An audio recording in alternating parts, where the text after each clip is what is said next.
Hello दोस्तों, welcome to rich and number investor. आज हम इस एपिसोड में point to point Mohnish Pabrai की बुक द धंधो इन्वेस्टर की समरी देखेंगे। मैं इस वीडियो में मोस्ट इंपोर्टेंट 4 पॉइंट बताऊंगा। वीडियो को लास्ट तक देखने के बाद कैसे 4 स्टेप में खुद का लो रिस्क बिजनेस कर सकते हैं यह सीख जाएंगे। ऑथर कहते हैं 80% मार्केट को सिर्फ 1-2 मेजर प्लेयर ही चलाते हैं। जैसे कि टेलीकॉम में 80% टेलीकॉम मार्केट एक मारवाड़ी अंबानी जी चलाते हैं। अब समझते हैं कि क्यों मारवाड़ी पटेल्स के पास दुनिया का 80% मनी है। तो चलिए स्टार्ट करते हैं। Step number 1, find low risk and high return business. एक मारवाड़ी या पटेल हमेशा बड़े सपने देखता है, मगर मजे की बात तो यह है वह रिस्क बिल्कुल कम लेता है।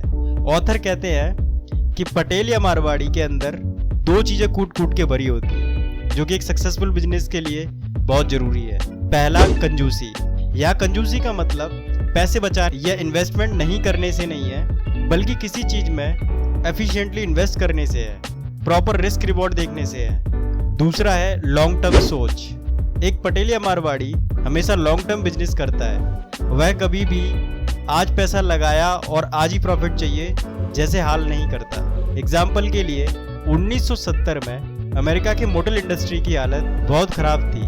उन्होंने देखा कि इसका रिस्क रिवॉर्ड कितना है, तो रिस्क केवल उनका 10% कैपिटल था, क्योंकि उन्होंने 90% पैसा बैंक से लोन लिया था। कहने का मतलब ये है सिर्फ 10% रिस्क और 90% प्रॉफिट था। यानी कि motor business low risk high return business था। क्योंकि पटेल मारवाड़ी हमेशा लॉन्ग टर्म सोचते हैं, तो उन्हें ये पता था कि आज नहीं तो कल मगर मोटर बिजनेस जरूर प्रॉफिट देगा। अगर आप बिजनेस या इन्वेस्ट करके अपनी अमीर बनने की जर्नी शुरू करना चाहते हैं तो आप इस चैनल को सब्सक्राइब कर लें। दोस्तों, हर बिजनेस ऊपर नीचे होता है और ये सब टेम्परेरी होता है। इसी का फायदा पटेल्स और मारवाड़ी उठाते हैं। अगर आप कहेंगे कि ये तो 1970 की बात है, आज तो ऐसा नहीं है, तो यही सेम सिनेरियो 2019 में कोरोना की वजह से सभी बिजनेस की थी। यानी कि ये टेम्परेरी खराबी थी, जिसमें कि सारी कंपनियों की प्राइस बहुत नीचे चली गई थी और अच्छे बिजनेस भी बहुत ज़्यादा सस्ते दामों में मिल रहे थे। चलिए दोस्तों, सेकंड एग्जांपल लेते हैं। रशिया और यूक्रेन की वॉर के चलते यूक्रेन के मरियुपोल सिटी में मिट्टी के भाव जमीन मिल रही है, तो ये अपॉर्चुनिटी आज भी है। तो इस तरीके से पटेल और मारवाड़ी दिमाग लगाते हैं। तो अगर आप इन्वेस्टर हैं तो आप great value with cheap price principle use कर सकते हैं। जब किसी न्यूज से मार्केट गिरता है तो अच्छी वैल्यूएशन वाली कंपनी आप बाय कर सकते हैं। अगर आपके पास कोई इन्वेस्टिंग स्ट्रेटजी नहीं है तो आप दुनिया के सबसे बड़े इन्वेस्टर वॉरेन बफे की स्ट्रेटजी सीख सकते हैं, जो कि मैंने आई बटन में दी हुई है। ऑथर ने खुद 1995 में 3 low risk high return stocks में पैसा इन्वेस्ट किया था और 2002 में उन्हें 160 गुना प्रॉफिट मिला। आप अपने आसपास भी हाई वैल्यू लो प्राइस वाली अपॉर्चुनिटी रियल एस्टेट में ढूंढ सकते हैं। बहुत सारे लोग मजबूरी के चलते, कर्जे के चलते, मेडिकल इमरजेंसी के चलते अपनी जमीन बहुत सस्ते में बेच देते हैं। दोस्तों, ये भी मारवाड़ी प्रिंसिपल बेस्ड इन्वेस्टमेंट होगी। Step number 2, run only existing business. Patel और मारवाड़ी को छोटे से ही अपने घर से फाइनेंशियल एजुकेशन मिलना शुरू हो जाती है। पटेल और मारवाड़ी कभी भी नए बिजनेस स्टार्ट नहीं करते और ना ही उसमें कोई दिमाग लगाते हैं, बल्कि वो एनालिसिस करते हैं कि जो बिजनेस अच्छा चल रहा हो उसी पर बिजनेस करते हैं। वह कोई इनोवेशन या R&D नहीं करते। दोस्तों, अगर आपको ये वीडियो से वैल्यू मिल रही है तो आप वीडियो को लाइक करें, क्योंकि पटेल्स मारवाड़ी का मानना है नए बिजनेस बनाने में समय लगता है, इसलिए समय और मेहनत को कम करने के लिए वह सिर्फ एग्जिस्टिंग बिजनेस ही करते हैं। मारवाड़ी हमेशा हर बिजनेस के अंदर ये 3 पैरामीटर्स देखते हैं। नंबर 1, आपको ऐसे बिजनेस ढूंढने चाहिए जिनका मार्जिन 20 से 50% का हो, जैसे कि paint business, repairing business, digital marketing agency business, जिनमें कि 20 से 70% तक का भी मार्जिन है। नंबर 2, लो कंपटीशन। देखिए, लो कंपटीशन बिजनेस कोई नहीं होता, मगर इसे स्पेशल बनाकर लो कंपटीशन बनाना पड़ता है। आपको अपनी USP बनानी पड़ेगी, तभी कोई बिजनेस लो कंपटीशन हो सकता है। एग्जाम्पल के लिए स्नैक्स के फील्ड में हल्दीराम से पहले बहुत सारे कॉम्पिटिटर थे, मगर हल्दीराम की यूनिक टेस्ट और पैकेजिंग की वजह से हल्दीराम फेमस होना स्टार्ट हो गया। प्रोडक्ट सेम था, मगर पैकेजिंग और टेस्ट से हल्दीराम ने अपना कंपटीशन खत्म कर दिया। Point number 3, demanding product and services. Author कहते हैं कि मारवाड़ी किसी धंधे को खोलने से पहले अच्छे से धंधे को समझता है।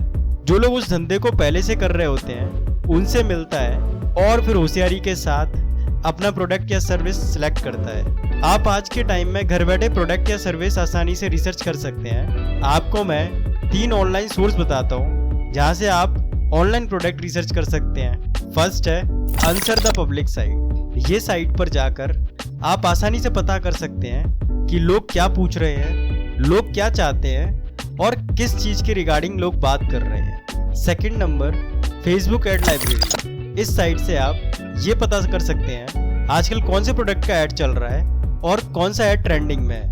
थर्ड कोरा से आप पता कर सकते हैं कि लोगों की प्रॉब्लम क्या है और लोग क्या डिमांड कर रहे हैं। इस तरीके से आप डिमांडिंग प्रोडक्ट या डिमांडिंग सर्विसेज की रिसर्च कर सकते हैं, फिर अपना बिजनेस लॉन्च कर सकते हैं। Step number 3 find stable business model. Patels हमेशा स्टेबल और मोटे बिजनेस ही करना पसंद करते हैं। वह बिजनेस में ज़्यादा दिमाग नहीं लगाते। स्टेबल बिजनेस मतलब जिनका मार्केट स्टेबल है, मतलब चाहे जैसी कंडीशन हो मगर वह बिजनेस कुछ तो प्रॉफिट दे, जैसे कि रेंटल प्रॉपर्टी। अब ऐसा नहीं हो सकता कि अगर आपने पहले कोई दुकान 10,000 के रेंट पर दी है तो अब वह 8,000 के रेंट पर देनी पड़ेगी। कुछ भी हो मगर रेंट हमेशा स्टेबल रहेगा, बल्कि वक्त के साथ यह रेंट बढ़ेगा। इसलिए पटेल और मारवाड़ी हमेशा स्टेबल बिजनेस ही पकड़ते हैं। ज्यादातर पटेल और मारवाड़ी हमेशा आर्बिट्राज ट्रेड करते हैं। आसान शब्दों में ये किसी दो चीज के अंतर का फायदा उठाना है। पटेल 3 तरह के आर्बिट्राज को यूज करके पैसा कमाते हैं, जिसमें है number 1 time arbitrage. Time arbitrage में समय के अंतर से फायदा होता है। जैसे कि आज टमाटर 20 रुपए किलो है और आपको पता चल जाए कि कल टमाटर 50 रुपए किलो होने वाला है, तो यहाँ पर आपको 50 - 20 = 30 रुपए पर किलो पर प्रॉफिट होगा। यानी आपने एक दिन के समय के अंतर से पैसा कमाया। इसे ट्रेडिंग भी कहते हैं। सेकंड नंबर है प्लेस आर्बिट्राज। इसमें जगह के अंतर से फायदा होता है। जैसे कि आपको कोई चीज नागपुर में 50 रुपए की मिल रही है और आपने उसे दिल्ली में 150 रुपए में बेच दी, यानी आपको 150 - 50 = 100 रुपए का फायदा हुआ। इसी को प्लेस आर्बिट्राज कहते हैं। थर्ड है वैल्यू आर्बिट्राज। जब आप स्किल सीखकर किसी काम को करते हैं तो आप वैल्यू प्रोवाइड कर रहे होते हैं, जिसकी आपको कीमत मिलती है। लाइक वीडियो एडिटिंग सीखकर आप पैसे कमा सकते हैं। कोई आपको सिर्फ कंप्यूटर पर बैठने की कीमत नहीं देगा, क्योंकि आप वीडियो एडिट करके वैल्यू क्रिएट कर रहे हैं, इसलिए आपको पैसे मिलेंगे। जितनी ज्यादा क्वालिटी की वीडियो एडिटिंग उतने ज्यादा पैसे। इसे कहते हैं value arbitrage. Step number 4 confident betting. Patel के अंदर एक और खूबी होती है कि वह कभी भी अपॉर्चुनिटी पर डाउट नहीं करते और हमेशा इन्वेस्टिंग के टाइम पर जम के पैसा लगाते हैं। वह डर के इन्वेस्ट नहीं करते। दोस्तों, मैंने बहुत सारे लोग देखे हैं जो कि इन्वेस्टिंग के सही मौके की तलाश में रहते हैं और सही मौका आने पर इन्वेस्टिंग की हिम्मत नहीं कर पाते। इसलिए हमेशा सही अपॉर्चुनिटी पर जमकर इन्वेस्ट करना चाहिए। चलिए फटाफट सारे पॉइंट्स में रिवाइज कर देता हूँ और इन प्रिंसिपल को कैसे इम्प्लीमेंट करेंगे उसे समझ लेते हैं। दोस्तों, अगर आपको वीडियो से कुछ भी सीखने को मिल रहा है तो लाइक करें। Step number 1 find low risk high return business. अगर आप नए हैं तो आप स्टॉक मार्केट में इन्वेस्टिंग शुरू कर सकते हैं। इन्वेस्टिंग के अंदर आपका रिस्क बहुत लो होता है। आपको इन्वेस्टिंग करने के लिए एक डीमैट अकाउंट की जरूरत होगी, इसलिए डिस्क्रिप्शन में मैंने डीमैट अकाउंट की लिंक दी हुई है। उस लिंक पर जाकर आप अपना डीमैट अकाउंट खुलवाकर आज से ही कम अमाउंट के साथ इन्वेस्टिंग शुरू कर सकते हैं। बाद में आपको जब एक्सपीरियंस हो जाए तो आप अच्छी कैपिटल के साथ इन्वेस्टिंग शुरू कर सकते हैं। अगर आप वॉरेन बफे की स्ट्रेटजी सीखना चाहते हैं तो मैंने आई बटन में दी हुई है। Step number 2 run only existing business. आपको सिर्फ प्रूवन बिजनेस ही करना चाहिए ताकि आप कम समय में सक्सेसफुल हो सकें। स्टॉक मार्केट में इन्वेस्ट करके वॉरेन बफे ने $120 बिलियन कमा के ये प्रूव किया है कि इन्वेस्टिंग बेस्ट है, इसलिए हम इन्वेस्टिंग शुरू कर सकते हैं। Step number 3 find stable business model. Patels की तरह आपको फ्यूचरिस्टिक बिजनेस जो कि स्टेबल रहे उनमें ही इन्वेस्ट करना चाहिए। मतलब स्टॉक मार्केट इन्वेस्टिंग में आपको लार्ज कैप में इन्वेस्ट करना चाहिए। बाद में एक्सपीरियंस होने के बाद आप mid cap and small cap में जा सकते हैं। Step number 4 confident betting. Patels की तरह आपको जब भी कोई कंपनी का स्टॉक इंट्रिंसिक वैल्यू से कम में मिले तो आपको अच्छी क्वांटिटी में इन्वेस्ट करना चाहिए, क्योंकि डर की वजह से अगर आप कम इन्वेस्ट करेंगे तो आपको कभी मोटा प्रॉफिट नहीं होगा। अगर आपको इंट्रिंसिक वैल्यू क्या है ये नहीं पता तो आप आई बटन पे क्लिक करके इस वाले वीडियो में देख सकते हैं। तो दोस्तों, उम्मीद है ये 4 प्रिंसिपल आपको जरूर पसंद आए होंगे। फाइनेंस और इन्वेस्टिंग सीखने के लिए चैनल को सब्सक्राइब जरूर कर लें। मिलते हैं फिर नेक्स्ट फाइनेंशियल लेसन में। वीडियो देखने के लिए धन्यवाद।